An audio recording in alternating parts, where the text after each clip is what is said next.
بسم الله الرحمن الرحيم.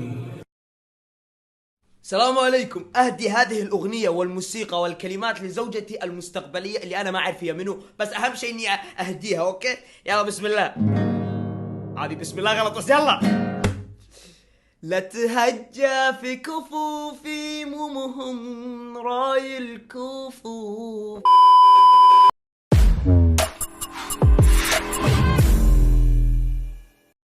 asalaamu calaykum waraxmatullaahi wabarakaatu. soo dhawaada saxaabta.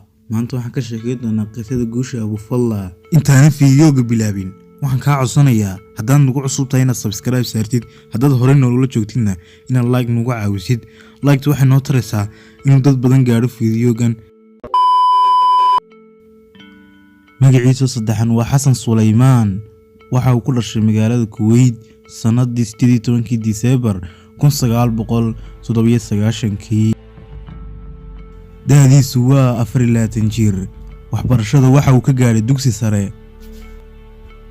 laakiinse ma uusan awoodin inuu sii wato jaamacadiisa sababo dhaqaale daro awgeed. intaa kadib waxa uu safar dheer iyo mid gaaban u soo maray inuu noqdo YouTube gamer ah. waxa uu YouTube soo galay ama uu soo geliyay fiidiyoogiisii ugu horeeyay 17 Sebtembar 2016. waxa uu ka soo bilaabay 0 subscribers. hadda waxa uu haystaa 24 milyan oo subscribers. wow, macquul maaha. anigana ma gaarsiin karsin. Wait a minute. Who are you?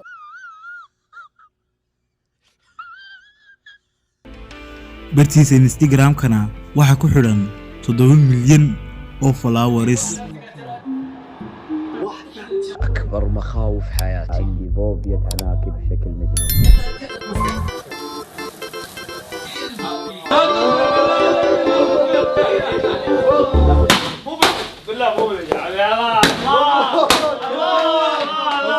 هذه كيكة؟ هذه هدية؟ 4 تقاطعنا عليها من كثر ما هي نار. يا الله يعطيكم العافية. الله يعطيكم ما شاء الله يربي يسعدك. ما ادري ايش والله خايف. حرام عليك بس اسمع جعلنا فلوس. الله يعطيكم الف عافية. ابي اعيش الجو، ابي اتخيل. طيب يلا ابي اشوف، ابي اتوقع شنو تتوقع؟ مو شيء حي. اكيد شنو مو شيء حي؟ هدية يا حبيبي. اول شيء قبل الله تعالى يعطيكم العافية. الله يعافيك حبيبي. والله اقسم بالله عمري وصلت لك هدية نفس كذي؟ والله ولا مرة. guuluhu gaadhay abufalla markii uu mariyay 5 milyan oo subscribers ah. waxa uu qaaradda Afrika ka dhisay masjid loogu magac daray abufalla mutaabiciin. markii uu mariyay 6 milyan oo subscribersna waxa uu gaari u gaday walaashii. markii uu mariyay 8 milyan oo subscribersna waxa uu kafaalo qaaday arday ka soo jeeda qaaradda Afrika waxbarashadooda. markuu mariyay 9 milyan oo subscribersna waxa uu soo iibsaday gaari uu ka hamin jiray.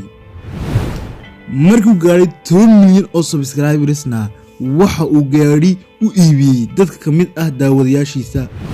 markuu mariyay 11 milyan oo subscribersna waxa uu kanaal ka furay kanaal lagu magacaabo OME TV. marka uu gaaray 12 milyan oo subscribers waxa uu 12 guri u dhisay qaxootiga Suuriya. marka uu gaaray 15 milyan oo subscribersna waxa uu mar kale gawaari u iibiyay daawadayaashiisa. marka uu gaaray 18 milyan oo subscribersna waxa uu iibiyay gaari walaalkii. marka uu gaaray 19 milyan oo subscribersna waxa uu iibiyay saaxiibadiisa khaaska u ah gawaari. markii uu mariyay 20 milyan oo subscribersna waxa uu hal habeen ku ururiyay 1 milyan oo dollarka Mareykanka ah. markii uu mariyay 22 milyan oo subscribersna waxa uu dalxiis u tagay magaalada Dubai isaga saaxiibadiis. waxa sheekada macaanka ka dhigana waxa uu kareystay ama uu raacay diyaarad khaas isaga u ah markii uu gaadhay 23 milyan oo subscribersna waxa uu sameeyay wax adduunka dhan ka yaabiyay waxa uu 12 milyan ku ururiyay muddo aad u yar muuqaalkaagan ayuu ka eegyahay hadduu muuqaalku ku cajbiyay like saar wax dhibaato ma leh meel sharcasna ma aragtay naga cadeeban ku leenahay waa inooyo muuqaalka xiga wassalaamu calaykum